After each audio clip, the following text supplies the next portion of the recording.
My siblings abandoned our hoarder mom.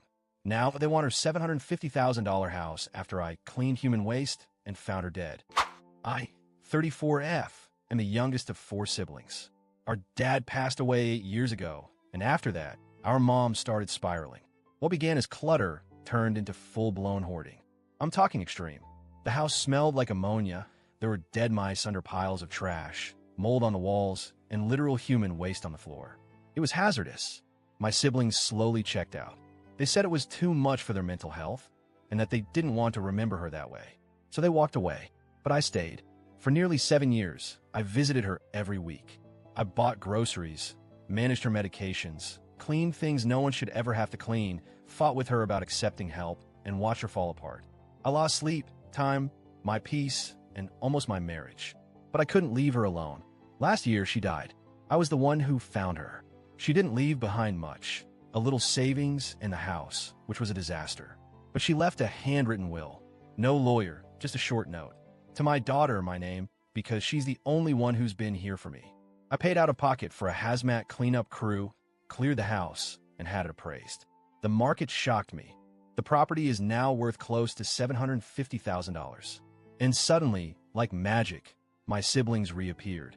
They accused me of manipulating her, of isolating her, of profiting off her illness. One said, "You stole from the family. You profited off her mental decline." Let me be clear, I didn't profit. I sacrificed. I gave her everything I had left in me. I told them no, I'm not splitting it. They weren't there for her. They don't get to come back now that she's worth something. They're threatening to sue. I'm tired. I don't feel guilty, just exhausted. AITA for refusing to split the inheritance? Update 1. I wasn't expecting the response I got. I read every comment. Some made me cry. For the first time in years, I felt seen. Thank you. So here's what happened next. 2 of my siblings showed up at my house. Uninvited. They weren't violent, but they were clearly trying to intimidate me. One of them said Mom was not in her right mind, and that I must have influenced her to write the will. They kept tossing around legal terms like undue influence and capacity. I didn't let them in. I told them if they truly believed they had a case, they could try it in court. I have everything documented. Photos, receipts, messages, even an old voicemail from Mom saying, "You're the only one who still talks to me." That same sibling later posted a public Facebook rant accusing me of taking advantage of a vulnerable old woman. They tagged me.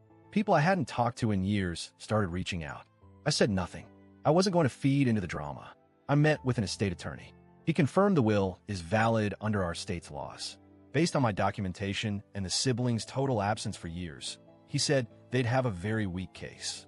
Emotionally, though, I'm still drained.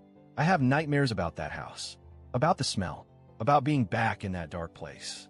But I know this. I stayed. They didn't. I honored her in life, and now I'm honoring what she left behind. Still not splitting it. Update 2. It's been a month since the last update, and something unexpected happened. My youngest brother, 38M, the one who posted the Facebook rant, reached out again, but this time he apologized. He said therapy made him realize how much guilt he was carrying. That seeing me get everything triggered shame, not greed. That attacking me was easier than facing how he abandoned Mom. He deleted the Facebook post, said he understands now, even if he still struggles with how it all went down. We had coffee. It was awkward but healing.